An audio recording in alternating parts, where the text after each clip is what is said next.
Our guest needs no special introduction, but I'm gonna do one anyway. An esteemed writer for DC Comics. He's worked on so many of your favorite characters. We are welcoming new Wonder Woman writer Tom King to the show. Hey, how's it going? What a pleasure to Tom. be on here. Thank you for having me. Of You guys course. rock. Thank you for stopping by. I know it's a busy time, and today's been a busy day of announcements. Oh Of what's man, going on in it's DC. crazy busy. It's been a busy week, a busy month, a busy year.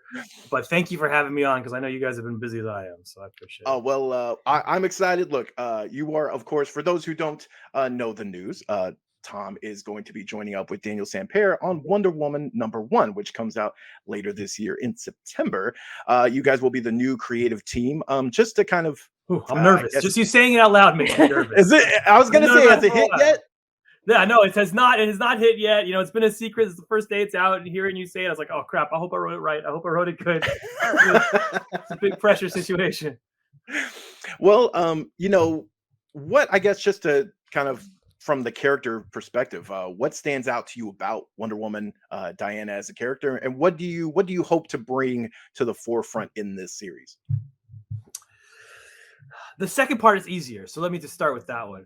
Uh, to me, I kind of write two kinds of comics. If you followed my career, I write these kind of deconstruction, kind of sad dude looking out window comics, which I love. Things like Mr. Miracle, Human Target, Vision, which are like deconstructions of superheroes, where I'm sort of taking them apart, putting them together, looking at what makes them tick, and having sort of fun at the same time. And then I've written things like Superman Up in the Sky, Supergirl, Woman of Tomorrow, which are not that. I mean, they deal with trauma. They're huge, big stories. They're epic. They have ups and downs. But the point of those stories is to say this character is almost perfect, is wonderful, and has such strength in them that comes from a legacy of being, in all this media and having all these writers. And my goal as an artist, as a writer, is to show you how awesome they are. And so that's what Wonder Woman is. It's not a deconstruction. I'm not tearing her apart and seeing how sad I can make her. Even in a way I did to Batman. The point of this book is to show you how awesome Wonder Woman is. It is to show you a kick-ass warrior. It is to show you someone who fights for peace. It's to show you someone who is a rebel against the system. So that's all of it. This is to put the highlight on a character who doesn't need to be fixed. So that's the intention for the book. It's just sometimes Wonder Woman can fall out of the Trinity. I think people go to Batman and Superman first, and I want her to, she deserves to stand up there. Like, because I remember my daughter dressing up as Wonder Woman like 3 years in a row, and what it meant for her to like ask for a lasso, and my wife and I buying a rope and like painting it. So, like, I want her to be worthy of sort of that of what my daughter sees in her, and that's my goal. As for like who she is as a character, I mean, she's a contradiction. I mean, that's the hard part about it. Hard part of writing her is that she's a almost radical in sort of her belief in love, compassion, and peace. Much more so than sort of Superman and Batman. But she's also, a warrior born. She's someone who comes from a society involved in sort of an endless conflict, who trains you to fight. She comes from sort of that Game of Thrones atmosphere. And those two contradictions live inside of her. She's someone who wants peace but makes war, and her having to deal with that, I think, makes her one of the more interesting characters in fiction.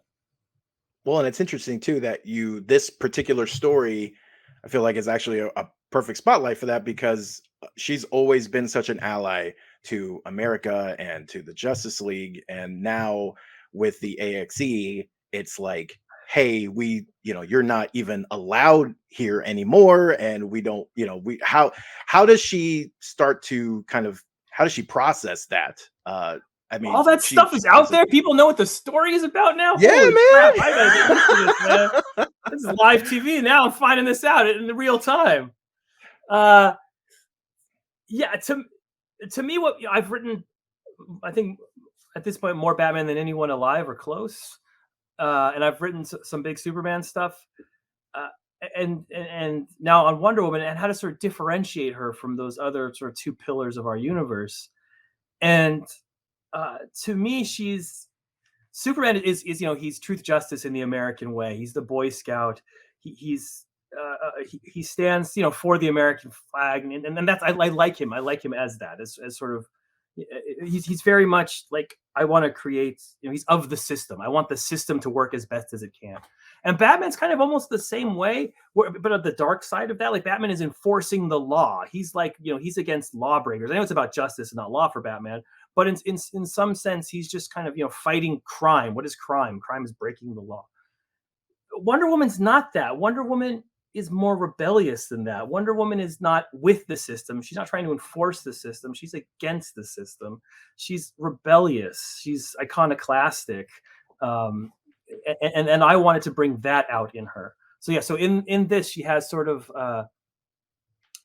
she's not with the government. She's against the government, which I think in sort of our modern times, a lot of us have had the sort of the instinct that there are some great injustices happening with the people in power, and I wanted Wonder Woman to be the person who says, who stands against that. Absolutely. Well, and we've only seen a little bit so far, but the artwork from Daniel just looks fantastic. And we've only seen a cover, it's like one great. page. It looks so good. What can you tease about what he brings to the book and to this character? Well, like I was from the beginning, when they first saw, Daniel was on this book before. I was very hesitant. I think Wonder Woman's a very hard character to write. I think she's harder than Superman and Batman. And one of the things, if I wanted to write her, I wanted to give her not the feel of a quiet book. I love quiet artists. I work with the best quiet artists in the game. People like Jorge Fornes and Mitch Gerrits, Greg Smallwood, guys who can turn down the volume and give you the most intimate of moments. But I didn't want to this was not going to be a quiet book. This was a loud book. I wanted this to be a Jim Lee book, a Rob Liefeld book, a Todd McFarlane book. And for that kind of, to give Wonder Woman that sort of energy, that energy I had when I was a kid, and I opened X-Men #1, and I just wanted to go out in the yard and pretend I was Cyclops and pretend I was Magneto, and have Wolverine claw. Like, that's what I wanted to give, and that's what Daniel brings. He brings that McFarlane energy, that Jim Lee energy. It's the kind of comics that you read and you immediately see yourself in them, and you come out of it. I have a 9-year-old kid, and when he reads a good book, he jumps out of it and he's playing the game afterwards. He's swinging punches, he's throwing ropes, he's pretending he's Pokemon. Like, that's what Daniel does. He brings you into the book and makes it cool and hard in the way the best comic artists do. That's awesome. Okay, so I have to jump in here because one of our other hosts, his name is Kofi. I don't know if you recall, but he is one of Kofi. Your biggest fans, and he's my favorite host. I love that. he's so sad that he's missing out on this time with you. So, Kofi, why aren't you here? I know. That's it's it. Like, he has kids too, so and mean. he's like probably playing comic book. I don't know. Fighting with children, them. Clearly, I'm the one here who does not have kids, me and Connor. So we're gonna give a big shout out. That was a to good Kofi. Decision. Well done. Kids are just too hard. We'll see.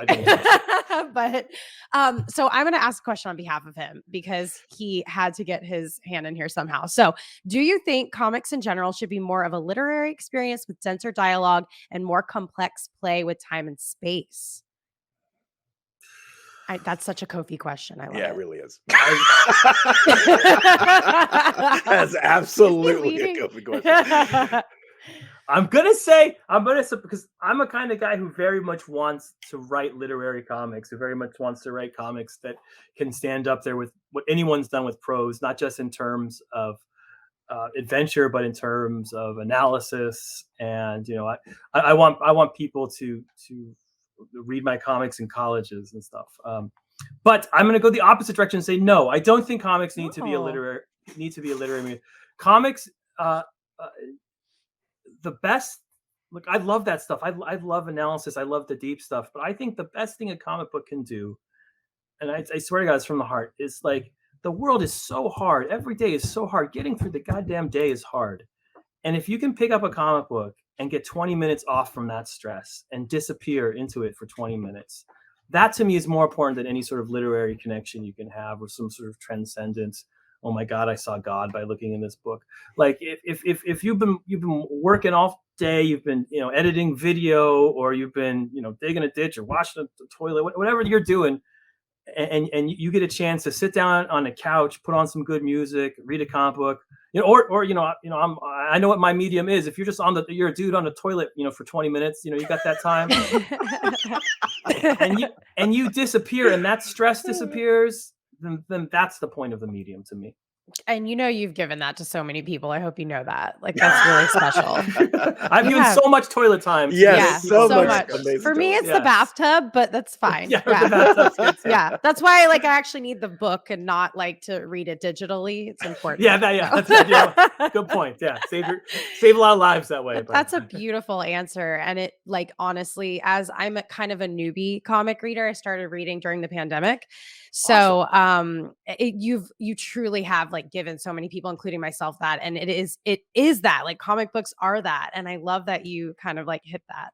That's exactly right. Well, tell Kofi I appreciate the question. I sorry will. He's not here. And obviously, it's more important than his kids. So I don't know. He's just making the wrong choices in his life. That's all I'm saying. Well, Tom, I'm up next. Been a big fan of yours for a long time. I remember when nice. you were starting the Batman run. I was reading it as it came out. And there's a question I've always had from that run that I've wanted to ask you. There's that mini arc you have called The Gift, and it heavily involves Booster Gold. And I've always wondered, you gave him such a tragic edge in that run, and then with the Heroes in Crisis. And it was so different from what I had seen from the other comics he had been in, from the animated series. And I was just wondering why you looked at that character and said, I have a very different take for him. It's funny because I think Booster Gold is the most fun character to write in comics. I've told Dan Jurgens this, I've praised him about you just created the most fun character ever to write. and that said, I write him wrong. I write him as Zap Brannigan from Futurama, as opposed to what Dan's is, which is a little more serious, a little more competent. I make him a little goofier. And to me, I mean, those two books, they came sort of back to back, and I think first of all, to give Booster just some depth, I think, because he has a very interesting origin story. He has a very cool origin story about a guy who felt like he was nothing in the future and wanted to be something in the past. And that's a goofy concept, but if you think about it, how many of us have been in that situation where we sort of look around and we feel like we're ignored by the world, and that we're just, that if we just stopped going, no one would even notice. And he had that feeling, and then he had to embrace, go into the past and try to erase. To me, that's a huge leap and something. And I feel like that feeling comes from a place of, trauma is like an easy word, but a place of experience that we can all relate to. People who come to comics, I mean, this is a generalization, and so it's not always true, but we appeal to alienated people. I was an alienated kid. I was a kid in the corner who, couldn't do a basketball. So that's one of the joys of our medium, is that we give people who feel alienated by the world a place to come, almost like a ticket to a community they can belong to. Mm-hmm. And so I wanted to say that Booster had a little bit of that in him, that some of that fun was laced with some of that. That said, when I wrote him in Human Target recently, I just made him all funny. So I'm over my Booster trauma at this point. That's so great.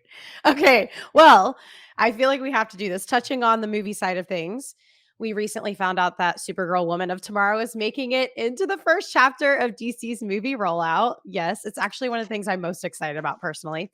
What was the feeling when you learned that it was going to make it to live action? And what do you hope to see most translated from comic to the big screen? I should say joy. I should say incredible joy. And it was so good, especially to see, I'm so proud that Bilkis and Matt Lopez did on that book. And it's one of the things sometimes, you write something I have no idea if that's any good. It's probably pretty crappy.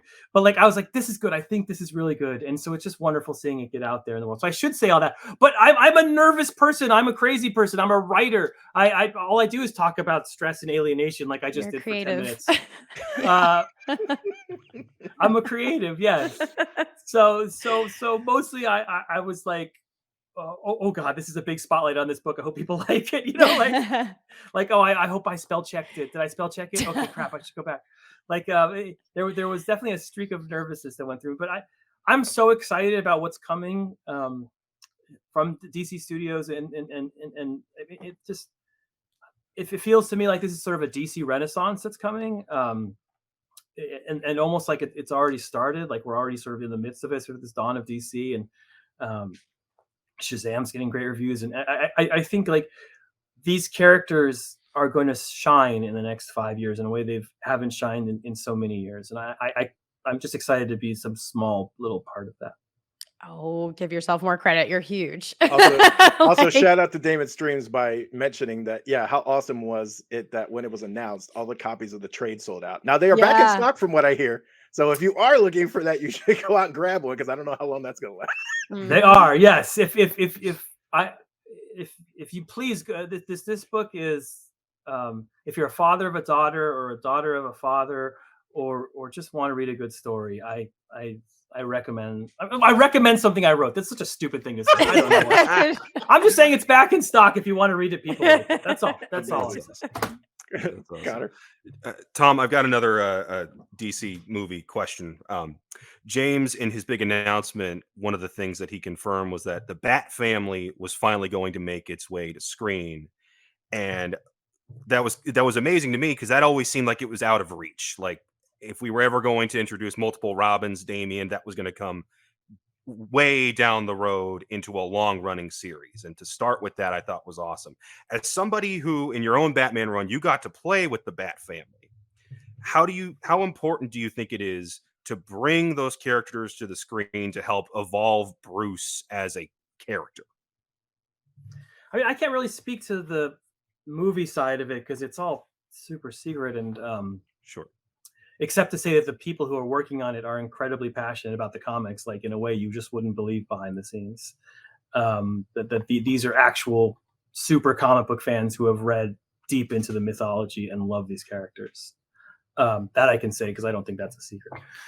But I can talk to comic books. I can talk about sort of the comic context of it, and say what I always thought was, just in writing Batman, what I always thought was amazing about Bruce as a hero is the fact that he was so broken because he grew up without, because his parents died, and that trauma, he grew up without parents, and so he grew up, and Bruce is such a broken character. You know, he has so much pain and so much agony, and that comes out in everything he does, and he turns that into a machine for justice and hope, which is good for the character, but it always lives inside him.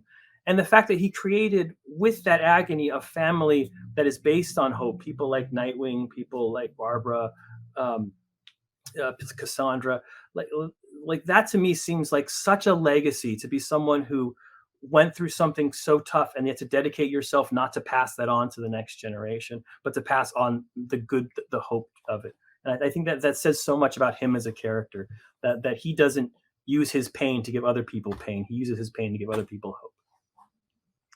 Well, I know we got to let you go. I would love to talk to you for forever. I want to, number one, Rich, if we can pop that gorgeous artwork on the screen while I ask a question from the So fans pretty. here. Look, that next look kick ass Amazing. already. That's Daniel Amazing. Sempor and Tomomaru on colors. It's gorgeous. And the love it. interior is, Gorgeous, oh my right? God, like that one shot is awesome. Oh my God, if you could see the whole. So the first issue is oversized. It's 30 pages. And I should say the story begins. There's a short in Wonder Woman 800 that sort of begins everything. You don't have to read it to read the first issue. So I'm like panic if you can't get it. But it has a huge debut character. So if you're like a guy who wants to buy things and sell them on eBay and then buy more comics, that's the one to get. Is 800.